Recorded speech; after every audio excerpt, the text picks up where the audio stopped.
قرآن قرآن قرآن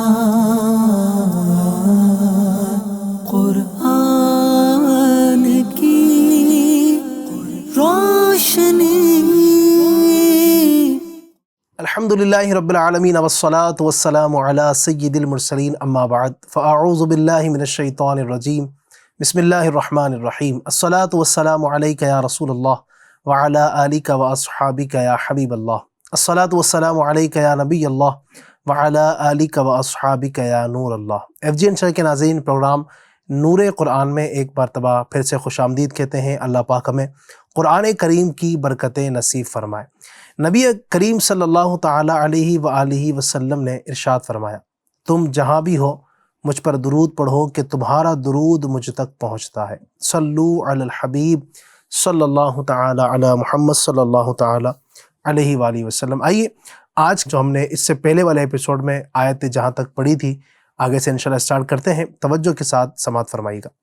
اعوذ باللہ من الشیطان الرجیم، بسم اللہ الرحمن الرحیم۔ أَلَمْ تَرَوْا كَيْفَ خَلَقَ اللَّهُ سَبْعَ سَمَاوَاتٍ طِبَاقًا وَجَعَلَ الْقَمَرَ فِيهِنَّ نُورًا وَجَعَلَ الشَّمْسَ سِرَاجًا۔ ترجمہ کنز الایمان۔ کیا تم نہیں دیکھتے اللہ نے کیوں کر 7 آسمان بنائے ایک پر ایک، اور ان میں چاند کو روشنی کیا اور سورج کو چراغ۔ ترجمہ کنز العرفان۔ کیا تم نے دیکھا نہیں کہ اللہ نے ایک دوسرے کے اوپر کیسے 7 آسمان بنائے اور ان میں چاند کو روشن کیا اور سورج کو چراغ بنایا۔ تفسیر صراط الجنان۔ الم ترو، کیا تم نے دیکھا نہیں؟ حضرت نوح علیہ السلام نے اپنی قوم کو اپنی جانوں میں غور کرنے کی دعوت دی، اور اس کے بعد عالم اور اس کے عجائبات میں غور کرنے کی دعوت دی۔ چنانچہ اس آیت اور اس کے بعد والی آیت کا خلاصہ یہ ہے کہ حضرت نوح علیہ السلام نے اپنی قوم سے ارشاد فرمایا، کیا تم نہیں دیکھتے کہ اللہ تبارک و تعالی نے ایک دوسرے کے اوپر کیسے 7 آسمانوں کو بنایا اور ان آسمانوں میں چاند کو روشن کیا اور سورج کو چراغ بنایا کہ وہ دنیا کو روشن کرتا ہے، اور دنیا والے اس کی روشنی میں ایسے ہی دیکھتے ہیں جیسے گھر والے چراغ کی روشنی میں دیکھتے ہیں۔ سورج کی روشنی چاند کے نور سے مضبوط تر ہے، جیسا کہ ایک اور مقام پر اللہ تبارک و تعالی ارشاد فرماتا ہے، هو الذی جعل الشمس ضیاء والقمر نورا۔ ترجمہ، وہی ہے جس نے سورج کو روشنی اور چاند کو نور بنایا۔ واللہ انبتکم من الارض نباتا ثم یعیدکم فیہا ویخرجکم اخراجا۔ ترجمہ کنز الایمان۔ اور اللہ نے تمہیں سبزے کی طرح زمین سے اگایا، پھر تمہیں اسی میں لے جائے گا اور دوبارہ نکالے گا۔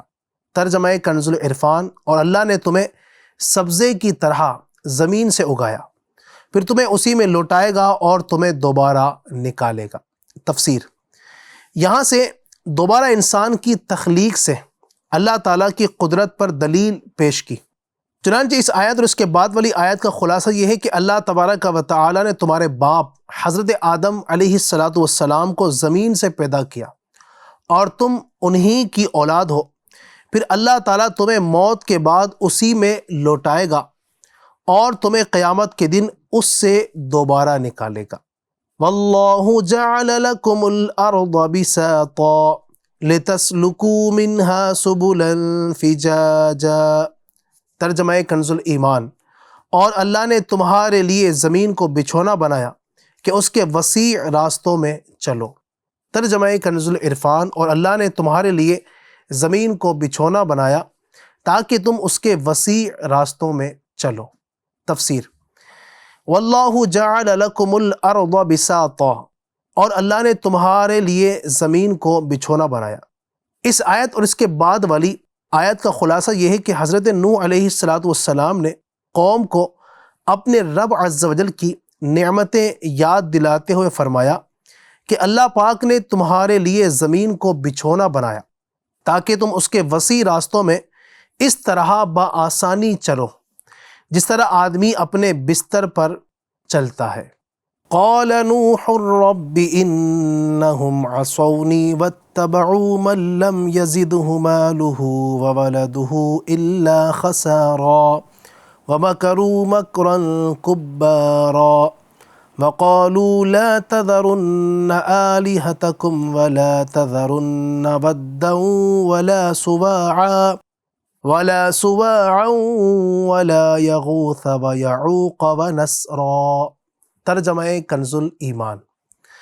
نوح نے عرض کی، اے میرے رب، انہوں نے میری نافرمانی کی اور ایسے کے پیچھے ہو لیے جسے اس کے مال اور اولاد نے نقصان ہی بڑھایا، اور بہت بڑا داؤ کھیلے اور بولے ہرگز نہ چھوڑنا اپنے خداؤں کو، اور ہرگز نہ چھوڑنا ود اور نہ سواع اور یغوث اور یعوق اور نصر کو۔ ترجمہ کنز العرفان۔ نوح نے عرض کی، اے میرے رب، بے شک انہوں نے میری نافرمانی کی اور ایسے کے پیچھے لگ گئے جس کے مال اور اولاد نے اس کے نقصان ہی کو بڑھایا، اور انہوں نے بہت بڑا مکر و فریب کیا، اور انہوں نے کہا تم اپنے معبودوں کو ہرگز نہ چھوڑنا، اور ہرگز ود اور سواع اور یغوث اور یعوق اور نصر کو نہ چھوڑنا۔ تفسیر۔ قال نوح، نوح نے عرض کی، حضرت نوح علیہ السلام نے اپنی قوم کو اللہ تبارک و تعالیٰ کی طرف دعوت دی اور طرح طرح کے دلائل سے انہیں تنبیہ کی۔ اب یہاں سے ان لوگوں کی مختلف قولی اور فعلی قباحتیں بیان کی جا رہی ہیں۔ چنانچہ اس آیت اور اس کے بعد والی آیت کا خلاصہ یہ ہے کہ حضرت نوح علیہ السلام نے اللہ تبارک و تعالیٰ کی بارگاہ میں عرض کی، اے میرے رب، بے شک انہوں نے میری نافرمانی کی اور میں نے انہیں جو ایمان لانے اور استغفار کرنے کا حکم دیا تھا اس کو انہوں نے نہ مانا، اور میری نافرمانی کرنے میں ان کے عام غریب اور چھوٹے لوگ ان سرکش رئیسوں اور مال و اولاد والوں کی پیروی کرنے لگے جن کے مال اور اولاد نے ان کے نقصان ہی کو بڑھایا، اور وہ مال کے غرور میں مست ہو کر سرکشی میں بڑھتے رہے، اور ان امیر لوگوں نے بہت بڑے مکر و فریب کیے کہ انہوں نے مجھے جھٹلایا، لوگوں کو ایمان قبول کرنے اور میری دعوت سننے سے روکا، مجھے اور میری پیروی کرنے والوں کو ایذائیں پہنچائی۔ اس سے معلوم ہوا کہ مال اور اولاد کی کثرت کسی کے راہ راست پر ہونے کی دلیل نہیں، بلکہ اکثر اوقات مال اور اولاد کی زیادتی دینی گمراہی اور اخروی ہلاکت کا سبب بھی بن جاتی ہے۔ اللہ تبارک و تعالی نے مال اور اولاد کے بارے میں ارشاد فرمایا، وَاعْلَمُوا أَنَّمَا أَمْوَالُكُمْ وَأَوْلَادُكُمْ فِتْنَةٌ وَأَنَّ اللَّهَ عِندَهُ أَجْرٌ عَظِيمٌ۔ ترجمہ، اور جان لو کہ تمہارے مال اور تمہاری اولاد ایک امتحان ہے، اور یہ کہ اللہ کے پاس بڑا ثواب ہے۔ اور مال و اولاد کے حوالے سے مسلمانوں کو حکم ارشاد فرمایا، یا ایھا الذین آمنوا لا تلہکم اموالکم ولا اولادکم عن ذکر اللہ ومن یفعل ذلک فاولئک هم الخاسرون۔ ترجمہ، اے ایمان والو، تمہارے مال اور تمہاری اولاد تمہیں اللہ کے ذکر سے غافل نہ کریں، اور جو ایسا کرے گا تو وہی لوگ نقصان اٹھانے والے ہیں۔ لہذا مسلمانوں کو چاہیے کہ اللہ تبارک و تعالیٰ کے دشمنوں کے مال اور دولت سے اور آزمائشوں کو دیکھ کر ان سے مرعوب نہ ہو، اور اپنے مال اور اولاد کی وجہ سے اللہ تعالیٰ کی عبادت اور اس کے ذکر سے غافل نہ ہو، بلکہ اس کی اطاعت و فرما برداری اور عبادت گزاری میں مصروف رہیں۔ اللہ پاک ہمیں ان آیات کریمہ پر عمل کرنے اور ان کو صحیح انداز سے پڑھنے اور سمجھنے کی توفیق عطا فرمائے۔ فرمان مصطفیٰ صلی اللہ تعالی علیہ وآلہ وسلم ہے، جس نے کتاب میں مجھ پر درود پاک لکھا تو جب تک میرا نام اس میں رہے گا فرشتے اس کے لیے استغفار یعنی مغفرت کی دعا کرتے رہیں گے۔ صلو علی الحبیب صلی اللہ تعالی علی محمد صلی اللہ تعالی علیہ وآلہ وسلم۔ فرمان مصطفیٰ صلی اللہ تعالی علیہ وآلہ وسلم ہے، جس مسلمان کی آنکھوں سے اللہ پاک کے خوف سے آنسو نکلتے ہیں اگرچہ مکھی کے سر کے برابر ہوں، پھر وہ آنسو اس کے چہرے کے ظاہری حصے کو پہنچیں تو اللہ رب العزت اسے جہنم پر حرام کر دیتا ہے۔ سبحان اللہ۔ قلب مستر چشم تر سوزے جگر سینہ تپا، طالب آہو فغا جانے جہاں عطار ہے۔ حجت الاسلام سیدنا امام ابو حامد محمد بن محمد غزالی رحمۃ اللہ تعالی علیہ ارشاد فرماتے ہیں، سیدنا ابراہیم خلیل اللہ علی نبینا وعلیہ الصلاۃ والسلام جب نماز کے لیے کھڑے ہوتے تو خوف خدا کے سبب اس قدر گریہ و زاری کرتے، یعنی اس قدر آپ روتے کہ 1 میل کے فاصلے سے ان کے سینے میں ہونے والی گڑ گڑاہٹ کی آواز سنائی دیتی۔ اللہ اکبر۔ جی چاہتا ہے پھوٹ کے روؤں تیرے ڈر سے، اللہ مگر دل سے قساوت نہیں جاتی۔ سبحان اللہ، سبحان اللہ۔ FGN کے ناظرین، جس کا مرتبہ اللہ عز و جل کی جناب میں جتنا بڑا ہوتا ہے وہ اسی قدر زیادہ خوف خدا کا حامل ہوتا ہے۔ جیسا کہ ابھی آپ نے حضرت سیدنا ابراہیم خلیل اللہ علی نبینا وعلیہ الصلاۃ والسلام کی گریہ وزاری کا حال سنا۔ آپ علیہ الصلاۃ والسلام کے عظیم الشان رتبے کی بھی کیا بات ہے۔ جی ہاں، ہمارے آقا میٹھے میٹھے پیارے مصطفیٰ صلی اللہ تعالی علیہ وآلہ وسلم کے بعد ساری مخلوقات پہ آپ علیہ الصلاۃ والسلام ہی افضل ہیں۔ چنانچہ فقیہ ملت حضرت علامہ مولانا مفتی جلال الدین امجدی رحمۃ اللہ علیہ اپنی سوال جواب پر مبنی کتاب اسلامی تعلیم صفحہ نمبر 194 سے 195 پر ارشاد فرماتے ہیں، حضور اکرم صلی اللہ علیہ وسلم کے بعد سب سے بڑے مرتبے والے حضرت سیدنا ابراہیم خلیل اللہ علی نبینا وعلیہ الصلاۃ والسلام ہے، پھر سیدنا موسیٰ کلیم اللہ علی نبینا وعلیہ الصلاۃ والسلام، پھر سیدنا عیسیٰ روح اللہ علی نبینا وعلیہ الصلاۃ والسلام، اور پھر حضرت سیدنا نوح نجی اللہ علی نبینا وعلیہ الصلاۃ والسلام ہے۔ ان حضرات کو مرسلین اولو العزم کہا جاتا ہے۔ دعوت اسلامی کے اشاعتی ادارے مکتبۃ المدینہ کی مطبوعہ 160 صفحات پر مشتمل کتاب خوف خدا پیج نمبر 45 پر ہے، سیدنا یحییٰ علیہ الصلاۃ والسلام جب نماز کے لیے کھڑے ہوتے تو خوف خدا سے اس قدر روتے کہ درخت اور مٹی کے ڈھیلے بھی ساتھ رونے لگتے، حتیٰ کہ آپ علیہ الصلاۃ والسلام کے والد محترم سیدنا زکریہ علی نبینا وعلیہ الصلاۃ والسلام بھی دیکھ کر رونے لگتے، یہاں تک کہ بے ہوش ہو جاتے۔ مسلسل بہنے والے آنسوؤں کے سبب حضرت سیدنا یحییٰ علیہ الصلاۃ والسلام کے رخسار مبارک یعنی گال مبارک پر زخم ہو گئے تھے۔ اللہ اکبر۔ والدہ ماجدہ رحمۃ اللہ تعالی علیہا آپ علیہ الصلاۃ والسلام کے پاکیزہ رخساروں پر اون کی پٹیاں چپکا دیتی تھی۔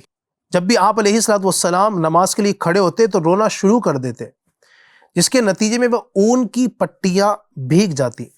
والدہ محترمہ رحمۃ اللہ تعالی علیہا انہیں خشک کرنے کے لیے جب نچوڑتی اور آپ علیہ الصلاۃ والسلام اپنی آنکھوں سے نکلنے والے پانی کو اپنی ماں کے بازو پر گرتا ہوا دیکھتے تو بارگاہ الہی عز و جل میں اس طرح عرض کرتے، اے اللہ، یہ میرے آنسو ہیں، یہ میری ماں ہے اور میں تیرا بندہ ہوں، جبکہ تو ارحم الراحمین یعنی سب سے زیادہ رحم فرمانے والا ہے۔ سبحان اللہ۔ شراب محبت کچھ ایسی پلا دے، کبھی بھی نشہ ہو نہ کم یا الہی۔ سبحان اللہ۔ نبی ابن نبی حضرت سیدنا یحییٰ علیہ الصلاۃ والسلام ایک مرتبہ کہیں کھو گئے۔ آپ علیہ الصلاۃ والسلام کے والد سیدنا زکریا علیہ الصلاۃ والسلام 3 دن تک تلاش کرتے رہے۔ اللہ اکبر۔ آخر کار ایک مقام پر اس طرح نظر آئے کہ ایک کھدی ہوئی قبر میں کھڑے رو رہے ہیں۔ فرمایا، اے میرے لال، میں 3 دن سے ڈھونڈ رہا ہوں اور تم یہاں قبر میں کھڑے آنسو بہا رہے ہو۔ عرض کی، بابا جان، کہ آپ علیہ الصلاۃ والسلام نے مجھے نہیں بتایا تھا کہ جنت اور دوزخ کے درمیان ایک گھاٹی ہے جسے وہی طے کر سکتا ہے جو بہت رونے والا ہو۔ تو آپ علیہ الصلاۃ والسلام نے فرمایا، بیٹے رو، اور یہ فرما کر خود بھی ان کے ساتھ مل کر رونے لگے۔ اللہ اکبر۔ سرفراز اور سرخرو مولا، مجھ کو تو روز آخرت فرما۔ اللہ پاک ہمیں ان انبیاء کرام کا، ان صالحین کا، نیک بندوں کا صدقہ نصیب فرمائے۔ آج تو بدقسمتی سے ہماری حالت یہ ہے کہ ہم گناہ کرتے ہیں، ہنس ہنس کر گناہ کرتے ہیں، اور پھر بھی ہمیں اللہ پاک کا خوف نہیں ہے، اس کے عذاب کا ذرا تصور نہیں آتا کہ جس کی نافرمانی کر رہا ہوں میں وہ اللہ مجھے دیکھ رہا ہے۔ اور یہ ان حضرات کا آپ معاملہ دیکھیں کہ یہ تو ہے ہی بخشے بخشا ہے، اللہ کے نبی ہیں، یہ تو پل بھر کے لیے بھی گناہ نہیں کرتے ہیں، پھر بھی ان کی گریہ وزاری اور رونے کا آپ معاملہ دیکھیں کس قدر رو رہے ہیں۔ اللہ پاک ہمیں بھی اپنے خوف سے رونے والی آنکھیں نصیب فرمائے، آمین، بجاہ نبی الامین صلی اللہ تعالی علیہ وسلم۔ یا الہی رحم فرما مصطفیٰ کے واسطے، یا رسول اللہ کرم کیجے خدا کے واسطے، مشکلیں حل کر شہ مشکل کشا کے واسطے، کربلائے رد شہید کربلا کے واسطے، سید سجاد کے صدقے میں ساجد رکھ مجھے، علم حق دے باقر علم خدا کے واسطے، صدق صادق کا تصدق صادق الاسلام کر، بے غضب راضی ہو کاظم اور رضا کے واسطے، مہر معروف و سری معروف دے بے خود سری، جند حق میں گن جنید باصفا کے واسطے،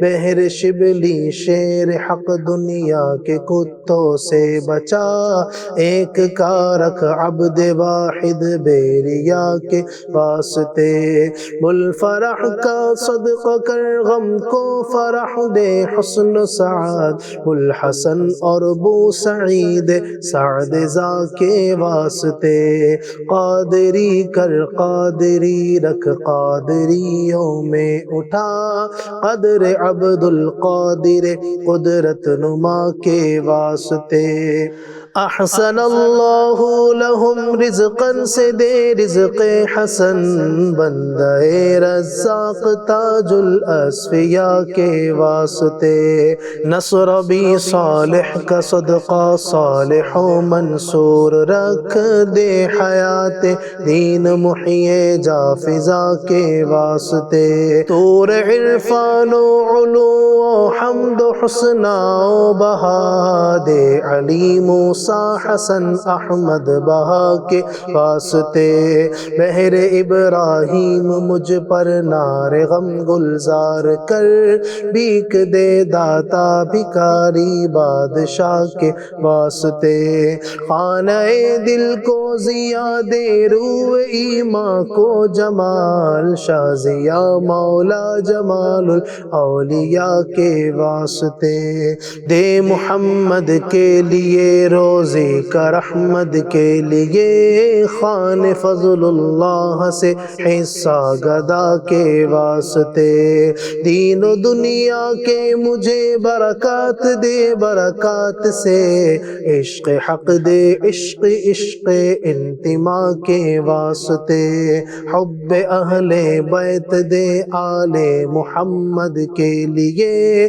کر شہید عشق حمزہ پیشوا کے واسطے، دل کو اچھا تن کو ستھرا جان کو پر نور کر، اچھے پیارے شمس دی بدر العلا کے واسطے، دو جہاں میں خادم آل رسول اللہ کر، حضرت آل رسول مقتدی کے واسطے، کر عطا احمد رضائے احمد مرسل مجھے، میرے مولا حضرت احمد رضا کے واسطے، پرزیا کر میرا چہرہ حشر میں اے کبریا، شاہ ضیاء الدین پیر باصفا کے واسطے، احینا فی الدین والدنیا سلام بالسلام، قادری عبد السلام خوش ادا کے واسطے، عشق احمد میں عطا کر چشم تر سوزے جگر، یا خدا الیاس کو احمد رضا کے واسطے، صدقہ ان اعیا کا دے چھے عین عز علم و عمل، عفو عرفا عافیت اس بے نوا کے واسطے۔ یا اللہ پاک ان مشایخ کرام کی برکت سے ہم سب کا سینہ مدینہ بنا، ہمارے تمام صغیرہ کبیرہ گناہوں کو معاف فرما، آمین بجاہ النبی الامین صلی اللہ تعالی علیہ وسلم برحمتک یا ارحم الراحمین۔